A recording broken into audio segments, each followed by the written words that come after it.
Good afternoon, students. Welcome to the online class of ABN and PRR Degree College, Kovar.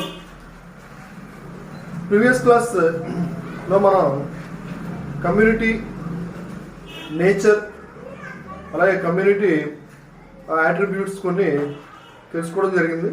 So today I'm going to explain the community attributes or characteristics or characters. Community characters are some of the attributes. Here, a community means, I already told you that a community means it's a group of different populations, a group of different species, a group of different populations. They are living in a particular area. అంటే ఒక ప్లేస్లో different populations, different species ఏవైతే survey అవుతుంటాయో వాటన్నిటిని కలిపి ఒక community అని చెప్పి పిలుస్తుంటారు. నేచర్లో ఏంటంటే ఏ ఒక్క స్పీషీస్ కూడా, ఏ ఒక్క యానిమల్ కూడా సింగిల్గా సర్వే అవ్వడం అనేటువంటిది ఉండదు ఎక్కడా కూడా. So it should make a relationship with other living organisms. ఇది తప్పనిసరిగా ఏంటంటే ఒక యానిమల్ లేదా ఒక లివింగ్ ఆర్గనిజం తప్పనిసరిగా వేరే లివింగ్ ఆర్గనిజం తోటి తప్పనిసరిగా అది రిలేషన్షిప్ అనేటువంటిది మెయింటైన్ చేయాలి దాని యొక్క సర్వైవలిటీ కోసం. అందుకనే కమ్యూనిటీ అనేటువంటిది ఏంటంటే మనకి కమ్యూనిటీ ఎకాలజీలో చూస్తుంటే ఆ రిలేషన్షిప్స్ ఏవైతే ఉన్నాయో స్పీషీస్ మధ్య అవన్నీ కూడా మనకి చాలా క్లియర్గా కనిపిస్తూ ఉంటాయి. సో అందుకనే కమ్యూనిటీలో వాటి యొక్క ఇంటరాక్షన్స్ ఏవైతే ఉన్నాయి యానిమల్స్ మధ్య, లేదా యానిమల్స్ ప్లాంట్స్ మధ్య ఇంటరాక్షన్స్ ఏమున్నాయి, తర్వాత ప్లాంట్కి మధ్య ఇంటరాక్షన్స్ ఏమున్నాయి అనేటువంటిది తప్పనిసరిగా మనకి క్లియర్గా ఈ కమ్యూనిటీ కాలేజీలో మనకి అండర్స్టాండ్ అవుతారు అనేటువంటిది జరుగుతూ ఉంటుంది. నెక్స్ట్ కమ్యూనిటీలో చూస్తూ ఉంటే మనకి there are 2 types of communities, major community and minor community. There are 2 types of communities, major community and minor community. Major community అంటే దీంట్లో a community which is having different varieties of populations, different varieties of species. They are living in a particular area. ఒక కమ్యూనిటీలో చాలా variety species లేదా populations కనుక ఉంటే ఆ కమ్యూనిటీనే major community అని చెప్పి పిలుస్తూ ఉంటారు. ఫర్ ఎగ్జాంపుల్ ఒక పాండ్ లేదా ఒక లేక్ చూస్తే మనకి దాంట్లో చాలా వెరైటీ స్పీషీస్ అనేటువంటివి సర్వే అవుతుంటాయి. Both plant and animal species, different types of fishes, variety of fishes, some arthropod animals, molluscans, and even some of the protozoa animals. ఇలాంటి చాలా వెరైటీస్ అన్నీ కూడా ఒకే ఏరియాలో పాండ్ లేదా లేక్లో మనకి సర్వే అవడం అనేటువంటి జరుగుతూ ఉంది. అలాగే దాంట్లో మళ్ళీ డిఫరెంట్ ప్లాంట్ స్పీషీస్ అనేటువంటివి కూడా దాంట్లో ఆ పాండు లేక్లో కనిపిస్తూ ఉంటాయి. అందుకనే ఆ పాండు లేక్ అనేటువంటిది ఏంటంటే ఇట్స్ ఎ మేజర్ కమ్యూనిటీ దాంట్లో. అలాగే ఒక ఫారెస్ట్ చూసినా సరే ఆ ఫారెస్ట్లో కూడా మనకి different varieties of plants, different varieties of trees, different varieties of animals ఇవన్నీ కూడా ఫారెస్ట్లో కనిపిస్తూ ఉంటాయి. కాబట్టి అది కూడా ఒక మేజర్ కమ్యూనిటీ కింద చెప్పుకోవచ్చు మనం. సో నెక్స్ట్ మైనర్ కమ్యూనిటీ అంటే, minor means it's a small community having very less number of species in that community. For example a desert is comprising of very less number of plants, very less number of animal species, because the conditions are not favourable in the డిజర్ట్లో conditions అనేటువంటి ఫేవరబుల్గా ఉండవు. కాబట్టి అక్కడ Biotique communities అనేటువంటివి చాలా లిమిటెడ్గా ఉండడం అనేటువంటి జరుగుతూ ఉంటుంది.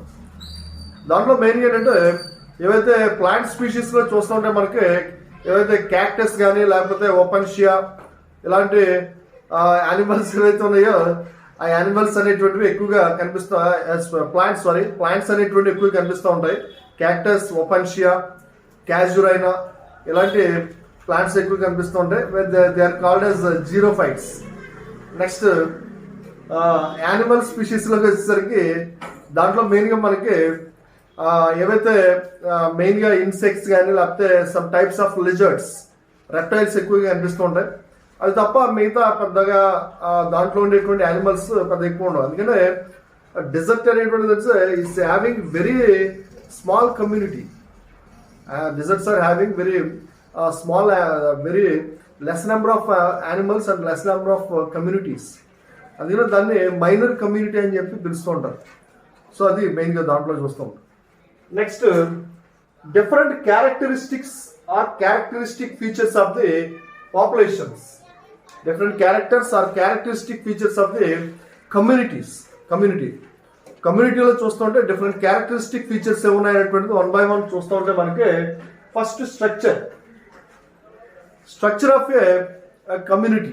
జనరల్గా కమ్యూనిటీ అనేటువంటిది మనకి చూస్తుంటే దాంట్లో స్ట్రక్చర్ డిఫరెంట్ వెరైటీస్ అనేటువంటివి కనిపిస్తుంటాయి. దాంట్లో స్ట్రక్చర్లో మెయిన్గా మనకి ఆటోట్రాఫిక్ ఆర్గనిజమ్స్ ఏవైతే ప్లాంట్స్ ఏవైతే ఉన్నాయో అవి ఉండొచ్చు.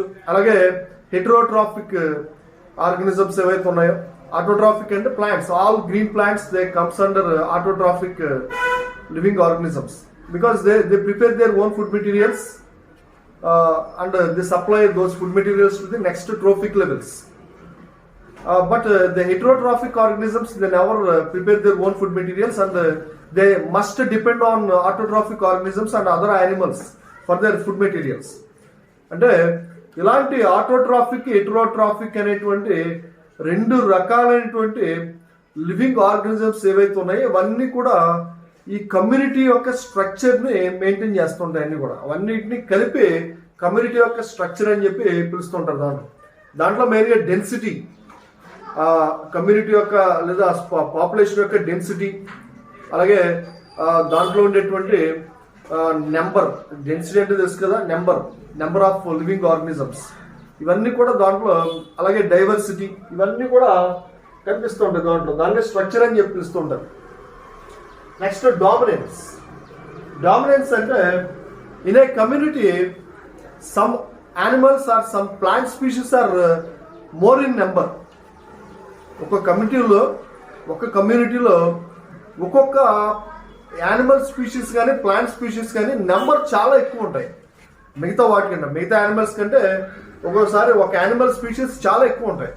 అలాగే ఒక్కొక్క ప్లాంట్ లేదా ట్రీ స్పీషీస్ అనేటువంటి చాలా ఎక్కువ ఉంటాయి. అందువల్ల అలాంటి నెంబర్ ఎక్కువ ఉన్నటువంటి యానిమల్ లేదా ప్లాంట్ స్పీషీస్ ఏవైతే ఉన్నాయో దాన్ని ఏమని పిలుస్తారంటే డామినెంట్ స్పీషీస్ అని చెప్పి పిలుస్తుంటారు. Dominant and the community is named after the dominant species. అంటే ఆ కమ్యూనిటీకి పేరు కూడా ఆ డామినెంట్ స్పీషీస్ ఏవైతే ఉన్నాయో యానిమల్స్ కానీ ప్లాంట్స్ కానీ దాన్ని బట్టి ఆ కమ్యూనిటీకి పేరు అనేటువంటిది రావడానికి అవకాశం ఉంటుంది. అందుకని అది మెయిన్గా డామినెన్స్ అంటే. నెక్స్ట్ డైవర్సిటీ అంటే దీంట్లో variety. Diversity means different varieties, difference in the living forms లో ఉండేటువంటి వెరైటీ లేదా డిఫరెన్స్ ఏదైతే ఉందో దాన్నే డైవర్సిటీ అని చెప్పి పిలుస్తుంటారు. When a community is having more diversity then that community is called as a major community. ఒక కమ్యూనిటీలో యానిమల్ లేదా ప్లాంట్ స్పీషీస్ అనేటువంటి డైవర్సిటీ ఎంత ఎక్కువ ఉంటే అంత ఎక్కువ దాన్ని మేజర్ కమ్యూనిటీ అని చెప్పి పిలవడానికి అవకాశం ఉంటుంది. దాంట్లో యానిమల్స్ ఉన్నాయనుకోండి, యానిమల్స్ చూస్తుంటే హెర్బివోర్స్ అంటే ప్లాంట్స్ ఫుడ్గా తీసుకునేటువంటి యానిమల్స్, అలాగే కార్నివోర్స్ అంటే అవి మిగతా యానిమల్స్ని ఫుడ్గా తీసుకునేటువంటివి, అలాగే micro organisms, saprophytes, next decomposers. ఇలాంటి డైవర్సిటీ అనేటువంటిది ఎక్కడైతే కనిపిస్తూ ఉంటుందో community, that it is said to be a major community. Next periodicity అంటే different living functions, different life functions that takes place in the organisms of the community, that is called as the periodicity. అంటే ఒక కమ్యూనిటీలో ఉండేటువంటి different living organisms లో జరిగేటువంటి living functions ఏవైతే ఉన్నాయో, ఆ లైఫ్ ఫంక్షన్స్ ఏవైతే ఉన్నాయో వాటిని పీరియాడిసిటీ అని చెప్పి పిలుస్తుంటారు. రెస్పిరేషన్, అలాగే డైజెషన్ కానీ మిగతా సర్క్యులేషన్ ఇలాంటివన్నీ కూడా వాటిలో ఉండేటువంటి డిఫరెంట్ ఫంక్షన్స్ అయ్యి దాన్ని పీరియాడిసిటీ అంటారు. And the periodicity can be known by 1 year, that is called the circannual periodicity. అంటే 1 సంవత్సరం పాటు వాటిలో జరిగేటువంటి ఆ యానిమల్స్లో జరిగేటువంటి different life forms, life functions ఏవైతే ఉన్నాయో దాన్ని సర్కాన్యువల్ పీరియాడిసిటీ లేదా రిథమ్స్ అని చెప్పి పిలుస్తుంటారు. అలాగే 1 డేలో జరిగేటువంటి ఆ లైఫ్ ఫంక్షన్స్ ఏవైతే ఉన్నాయో వాటిని సర్కేడియన్ రిథమ్స్ లేదా పీరియాడిసిటీ అని చెప్పి పిలుస్తుంటారు. సర్కేడియన్ అంటే 1 day, సర్కాన్యువల్ అంటే 1 year. 1 yearలో ఆ లివింగ్ ఆర్గనిజమ్స్ లేదా యానిమల్స్లో ఎన్ని రకాలైనటువంటి ఎన్నిసార్లు లైఫ్ యాక్టివిటీస్ లేదా లైఫ్ ఫంక్షన్స్ అనేటువంటివి జరిగినాయి, లేదా 1 dayలో ఎన్ని రకాలైనటువంటి ఎన్నిసార్లు వాటిలో లైఫ్ ఫంక్షన్స్ అనేటువంటివి జరిగినాయి అనేటువంటి దాన్నే పీరియాడిసిటీ అనేటువంటి చెప్తూ ఉంటారు. నెక్స్ట్ స్ట్రాటిఫికేషన్ అంటే ఆల్రెడీ చెప్పాను. some communities are having some sub-communities, and those sub-communities are vertically divided into different types. ఆ కమ్యూనిటీని వెర్టికల్గా డిఫరెంట్ సబ్ కమ్యూనిటీగా డివైడ్ చేయడాన్ని స్ట్రాటిఫికేషన్ అని చెప్పి పిలుస్తుంటారు. The communities are vertically divided into different sub communities, and that vertical division of communities is called as the stratification. దాన్నే stratification అని చెప్పి పిలుస్తూ ఉంటారు. దీంట్లో మెయిన్గా ఏంటంటే ఒక ఫారెస్ట్ కమ్యూనిటీని చూస్తే ఆ ఫారెస్ట్ కమ్యూనిటీలో మనకి డిఫరెంట్ లెవెల్స్ అనేటువంటివి వెర్టికల్ లెవెల్స్ అనేటువంటి కనిపిస్తూ ఉంటాయి. ఆల్రెడీ చెప్పాను, ఒక ఫారెస్ట్ ఫ్లోర్, దానికంటే కొద్దిగా ఎత్తుకునేటువంటి గ్రాస్ ప్లాంట్స్, దానికంటే కొద్దిగా ఎత్తుకునేటువంటి shrubs, హెర్బల్ ప్లాంట్స్, తర్వాత ప్లాంట్స్, నెక్స్ట్ బాగా హైట్ ఉండేటువంటి ట్రీస్, అలాగా వెర్టికల్గా దాని యొక్క కమ్యూనిటీ అనేటువంటిది పెరుగుతూ ఉంటుంది అలాగే. సో దాన్నే స్ట్రాటిఫికేషన్ అని చెప్పి పిలవడం జరుగుతూ ఉంటుంది. Next ecotone and edge effects. Ecotone and edge effect అంటే అసలు ఇకోటోన్ అంటే ఏంటి? ఇకోటోన్ అంటే it's a transitional zone between 2 different ecosystems. అంటే ఒక ఈకోసిస్టమ్ ఉంది, దాని పక్కన ఇంకొక ఈకోసిస్టమ్ ఉంది. ఆ 2 ఈకోసిస్టమ్స్ ఎక్కడైతే కలుస్తూ ఉంటాయో ఆ కలిసేటువంటి ప్లేస్నే ఏమంటారంటే ఇకోటోన్ అని చెప్పి పిలుస్తూ ఉంటారు. ఫర్ ఎగ్జాంపుల్ చూడండి, ఒక ఫారెస్ట్ ఈకోసిస్టమ్ ఉంది. ఫారెస్ట్ అంతటిని కలిపి ఒక ఈకోసిస్టమ్ అంటారు. అలాగే దాని పక్కన ఫారెస్ట్ పక్కన ఇంకొక ఈకోసిస్టమ్ ఉంది, అది గ్రాస్ ల్యాండ్ ఈకోసిస్టమ్. అంటే చుట్టూ కూడా కంప్లీట్గా hundreds of kilometers గ్రాస్ తోటి ఆక్యుపై ఉన్నటువంటి ఒక ఈకోసిస్టమ్ అది. ఇక్కడ 2 ఈకోసిస్టమ్స్ చూస్తాం మనం. ఒకటి ఫారెస్ట్ ఈకోసిస్టమ్, రెండోది గ్రాస్ ల్యాండ్ ఈకోసిస్టమ్. ఈ 2 ఈకోసిస్టమ్స్ ఎక్కడైతే కాంటాక్ట్ అవుతున్నాయో ఎక్కడైతే 2 కాంటాక్ట్ అవుతున్నాయో, కలుస్తున్నాయో, ఆ కలిసేటువంటి ప్లేస్ ఏదైతే ట్రాన్సిషనల్ జోన్ అంటారు దాన్ని. ఆ ట్రాన్సిషనల్ జోన్ ఏదైతే ఉందో దాన్నే ఏమంటారంటే ఇకోటోన్ అని చెప్పి పిలుస్తుంటారు. ఒక ఫారెస్ట్, ఒక గ్రాస్ ల్యాండ్. ఈ ఫారెస్ట్ ఎండింగ్, గ్రాస్ ల్యాండ్ యొక్క స్టార్టింగ్, ఆ 2 కలిసేటువంటి ఆ ప్లేస్నే ఇకోటోన్ అని చెప్పి పిలుస్తుంటారు. ఇక్కడ ఎడ్జ్ ఎఫెక్ట్ అంటే ఏంటి? ఎడ్జ్ ఎఫెక్ట్ అంటే that ecotone is having different varieties of communities, different varieties of populations, different varieties of species. ఎందుకంటే ఆ ఇకోటోన్ అనేటువంటి ఏరియాలో చాలా ఎక్కువ వెరైటీ కనిపిస్తూ ఉంటుంది, డైవర్సిటీ ఎక్కువ కనిపిస్తూ ఉంటుంది. ఎందుకంటే ఫారెస్ట్లో ఉండేటువంటి లివింగ్ ఆర్గనిజమ్స్, యానిమల్స్ ఏవైతే ఉన్నాయో అవి ఆ ఇకోటోన్లోకి వస్తూ ఉంటాయి. అలాగే గ్రాస్ ల్యాండ్లో ఏవైతే యానిమల్స్ కానీ లేకపోతే ఇన్సెక్ట్ పాపులేషన్స్ ఏవైతే ఉన్నాయో అవి మళ్ళీ ఆ ఇకోటోన్లోకి వస్తుంటాయి. అన్నీ కలిసి అక్కడ మ్యాక్సిమం కాన్సన్ట్రేట్ అవ్వడానికి అవకాశం ఉంటుంది. దాన్ని ఎడ్జ్ ఎఫెక్ట్ అని చెప్పి పిలుస్తుంటారు. ఫారెస్ట్లో కంటే లేదా గ్రాస్ ల్యాండ్లో కంటే ఈ ఇకోటోన్లో నెంబర్ ఆఫ్ కమ్యూనిటీస్ లేదా నెంబర్ ఆఫ్ పాపులేషన్స్ లేదా నెంబర్ ఆఫ్ యానిమల్స్ అనేటువంటివి చాలా ఎక్కువగా ఉండడానికి అవకాశం ఉంటుంది. దాన్ని ఎడ్జ్ ఎఫెక్ట్ అని చెప్పి పిలుస్తుంటారు. Next ecological niche. Ecological niche అనేటువంటి చూస్తుంటే ఆల్రెడీ చెప్పాను. ఎకలాజికల్ నిష్ అంటే a functional role of an organism in the ecosystem or in nature. ఒక యానిమల్, ఒక ఆర్గనిజం యొక్క ఫంక్షన్ ఏంటి, ఆ ఇకోసిస్టంలో దాని యొక్క రోల్ ఏంటి, అది ఏం చేస్తుంది అక్కడ, దాని యొక్క ఫంక్షన్ ఏంటి అనేటువంటి దాన్ని ఎకలాజికల్ నిష్ అంటారు. ఒక కమ్యూనిటీలో చూస్తుంటే మనకి డిఫరెంట్ యానిమల్స్ ఉంటాయి, డిఫరెంట్ పాపులేషన్స్, డిఫరెంట్ స్పీషీస్ ఉన్నాయి. అన్నిటికీ ఒకే రకమైనటువంటి ఎకలాజికల్ నిష్ ఉండదు అక్కడ. Some animals are depending on the plants, they are called herbivores. So that is the ecological niche of some animals. Some animals they depend on plants and as well as animals. So that is the ecological niche.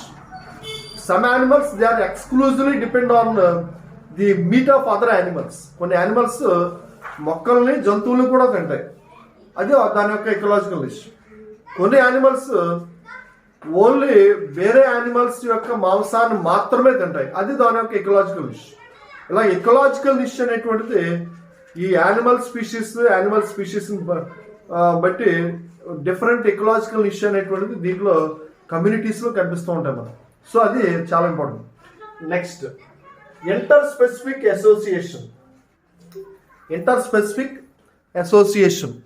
ఇది కూడా దీంట్లో ఒక ఇకోసిస్టంలో మనకి కనిపించేటువంటి లేదా ఒక కమ్యూనిటీస్లో కనిపించేటువంటి చాలా ముఖ్యమైనటువంటి అంశం అది.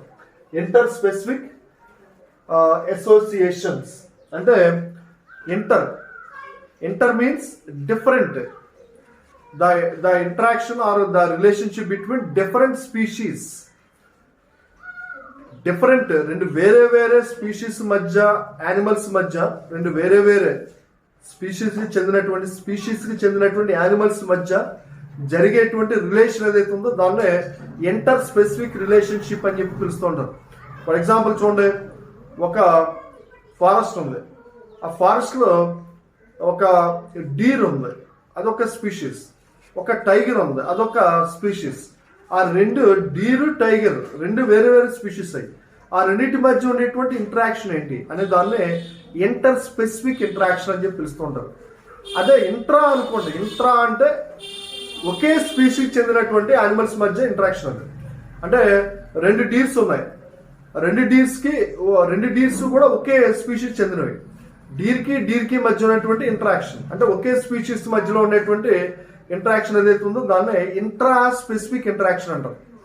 ఇక్కడ ఇంటర్ అంటే టూ డిఫరెంట్ స్పీషీస్, యానిమల్స్ లో ఉండేటువంటి స్పీషీస్, రెండు డిఫరెంట్ స్పీషీస్ కి మధ్య యానిమల్స్ లో ఉండేటువంటి రిలేషన్షిప్ ఏదైతే ఉందో దాన్ని ఇంటర్ స్పెసిఫిక్ రిలేషన్షిప్ అని చెప్పి పిలుస్తూ ఉంటారు. దీంట్లో ఆల్రెడీ చెప్పాను మీకు. దాంట్లో ఏంటంటే మ్యూచువలిజం ఉంటుంది, అలాగే కమెన్సాలిజం ఉంటుంది. అవన్నీ నెక్స్ట్ చాప్టర్లో నెక్స్ట్ యూనిట్లో వస్తుంది ఇంకా డీటెయిల్గా. అలాగే పారాసైటిజం, ప్రిడేషన్, ఇలాంటి రకరకాలైనటువంటి రిలేషన్షిప్ అనేటువంటిది దాంట్లో కనిపిస్తూ ఉంటుంది. దాంట్లో ఇంటర్ స్పెసిఫిక్ అసోసియేషన్ అని చెప్పి పిలుస్తూ ఉంటారు. అలాగే నెక్స్ట్ 9th కమ్యూనిటీ ప్రొడక్టివిటీ అంటే దాంట్లో the living matter which is produced by unit area or that is called as community productivity. The living matter or the amount of the food materials which is produced by the living organisms in a particular time at a particular area is called as a productivity. Then a productivity under first of all primary productivity means the plants which are produced, the plants which traps the sunlight and carbon dioxide from the atmosphere, then they prepare their food materials through the process of photosynthesis is called as the primary productivity. And secondary productivity అంటే plants లో ఉన్న food ని animals తీసుకోవడం జరుగుతూ ఉంటుంది. ఆ animals లో నుంచి మళ్ళీ ఇంకొక యానిమల్ లోకి ఫుడ్ అనేటువంటిది ట్రాన్స్ఫర్ అవుతుంది. దాన్నే సెకండరీ ప్రొడక్టివిటీ అని చెప్పి తెలుస్తూ ఉంటారు. అలాగా ప్లాంట్స్ ఫస్ట్ ప్రైమరీ ప్రొడక్టివిటీని జరుపుకుంటే యానిమల్స్ నెక్స్ట్ సెకండరీ ప్రొడక్టివిటీ అనేటువంటి దాన్ని కంటిన్యూషన్ అనేటువంటి చేస్తూ ఉంటాయి. సో అది ప్రొడక్టివిటీ అనేటువంటిది. అలా కమ్యూనిటీలో ప్రొడక్టివిటీ అనేటువంటిది చాలా ముఖ్యమైనటువంటి అంశం. నెక్స్ట్ లాస్ట్ది బయోటిక్ స్టెబిలిటీ.